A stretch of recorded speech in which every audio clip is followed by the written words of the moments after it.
Hello, beautiful people, beautiful world. Okay, first we here. All right, we're back with another video. All right. So, just look through our video that. Hello, beautiful people, beautiful world. It's Patrick. I'm back with another video, and yeah, today. So, this past week, I was really just reflecting on some of my New Year's goals and my things, like the intentions I'm trying to set in order to have a more productive year and a more self-loving year. And I just want to do more when it comes to investing in myself, because a lot of times, especially being the oldest of 4 kids, I've always kind of put my siblings, my family, or just other people overall just before myself, and that's just kind of something I want to do away with this year. Of course I want to consider other people, but at the same time I have to consider myself, and I would just want to share some tips that I'm implementing that might be helpful to other people, as far as pouring more into yourself and just doing what you need to do in order to feed your soul. So firstly, self-care is not selfish. I know that we have this negative connotation when it comes to self-care, because you're putting yourself first, and it's you focusing on doing things solely for you. But at the same time, it's you kind of have to do those things in order to make sure that you can do for other people. One thing I like to think about is kind of being on an airplane. One of the things they tell you if there's an emergency is you have to put on your mask first. So you can't save somebody else if you're not willing to save yourself first. And I always think about sometimes there's things I want to do for other people, when it comes to helping them out when they're in a tough situation, or being there for them emotionally, when I don't really always do those things for myself. And that's something I'm trying to do more of, just being more present with my emotions and how I'm feeling and things of that nature. So the second point is going to be just being able to set boundaries without having any guilt. I know a lot of times it's hard to just kind of limit other people's access to you, and limit the way that people move in your life, especially when you've done things a certain way for so long. But one way I like to think about it is specifically with boundaries. Boundaries are for you and not for other people. There are ways that you're stopping your own actions. So one boundary for myself that I've set this year is just not always offering help to other people, and more so just letting people come to me when they need something.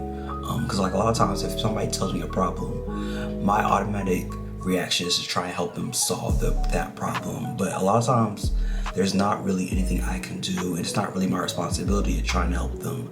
But if you come to me and ask, then at that point it's you're taking the action and you're taking the steps. So if you'll take those steps for yourself, I'm more willing to help you out with whatever it is you're dealing with.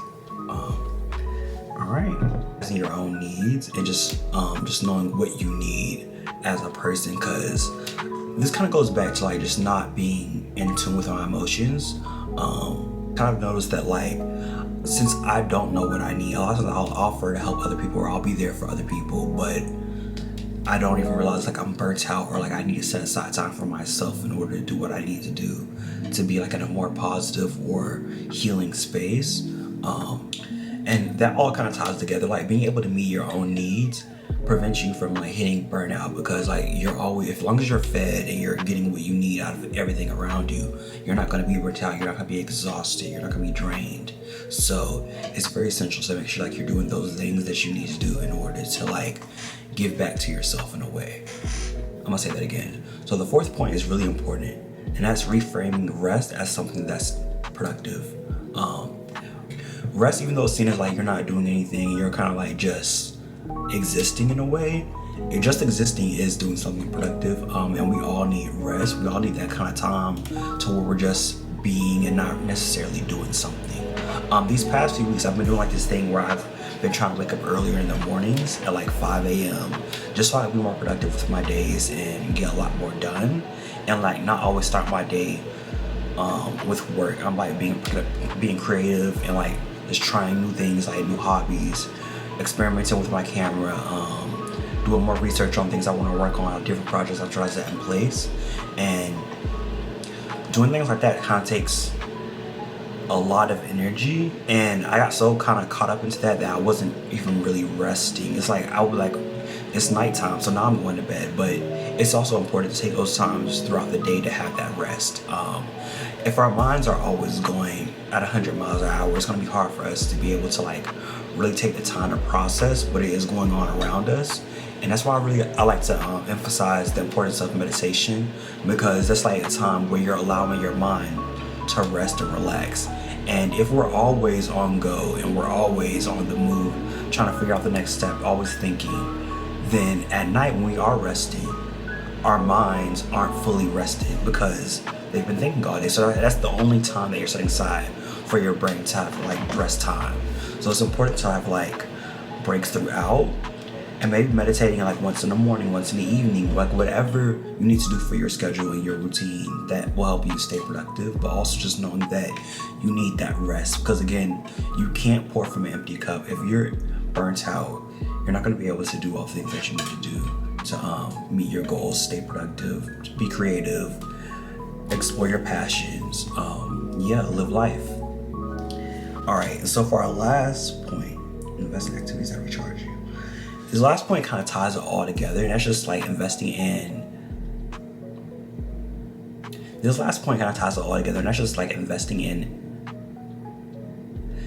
This last point kind of ties it all together, and that's just investing in activities that recharge you and like fuel you. And those are things that like kind of are your passions, your interests, things that make you more creative, because that is another way you're able to feed yourself outside of like rest. So long as you're like continue to like explore those things, because like of course work and stuff is important, and things of that nature, but there's also like things outside of work. Life is like way beyond like the 9 to 5 and like just clocking in and clocking out of work every day. So you have to like view beyond that, and one way to do that is like just exploring things that you're passionate about or that you have interest in and that you want to do, or things that you've always had like a dream of doing.